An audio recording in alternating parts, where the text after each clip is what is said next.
Welcome to Nasdaq Trade Talks. I'm Jill Malandrino, global markets reporter at Nasdaq, with daily insight on the Nasdaq-100 index, or the NDX, which is made up of 100 of the largest domestic and international non-financial innovative companies listed on Nasdaq.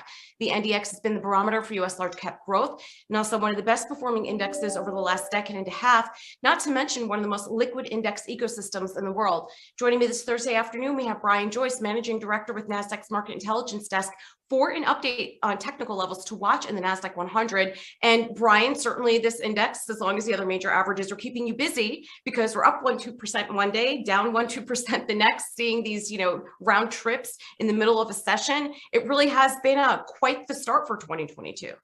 Yeah, we've obviously seen so much greater volatility amongst the leadership, which has been the growth and the tech names. We have been highlighting, the reasons for that, largely inflation concerns, which is driving the Fed to raise interest rates. Markets are now pricing in more than 4 rate hikes this year in 2022, which is a big change from what we saw just 3 or 4 months ago. So, that's going to impact those bigger or smaller cap stocks, but those that fit that growth bucket whose earnings power is further out in time versus, the value and cyclicals. And, outside of that, just given the strong run, the multi-year run for tech and for growth, on a relative basis and absolute basis, you can certainly say that, this, is arguably long overdue.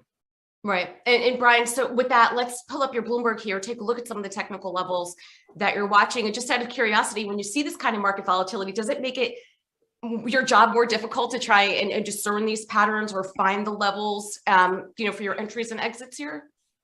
Yeah, I'm not sure if it makes it more difficult, but if you're an active trader, it depends what kind of investor you are. It's just always important to know what time frame you're speaking about. So, here we're looking at the NDX. This is a weekly period chart, but actually we haven't touched the longer term monthly period time frame here.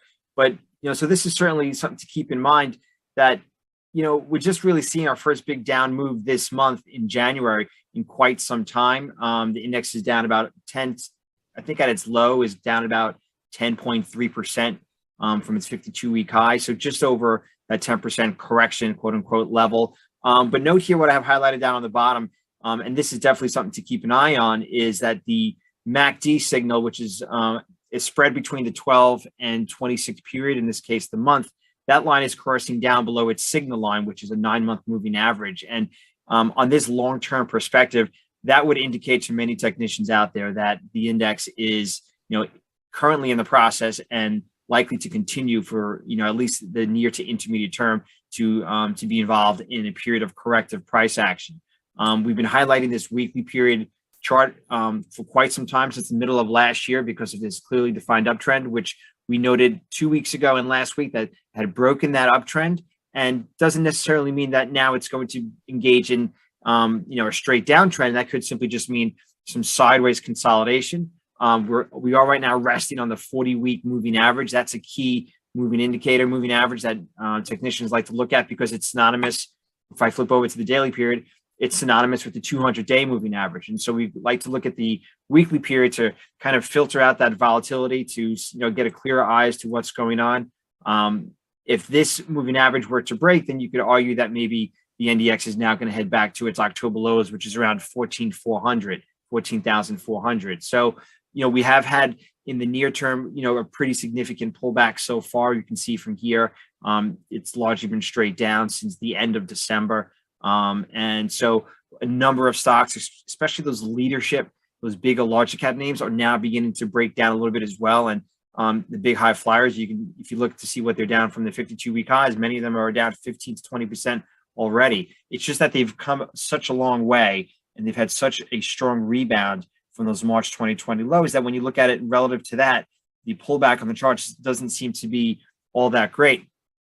Keep in mind, in the fourth quarter of 2018, a number of those market leaders saw corrections off their highs, of greater than 25 to 35%. So is that a possibility? It's always a possibility, but, so that's just something to keep in mind. I think in the near term, we've certainly been seeing a lot of selling and, could see a bounce here, especially since we're seeing the first test of the 200-day in quite some time. Again, just flip real quick over to the rates market.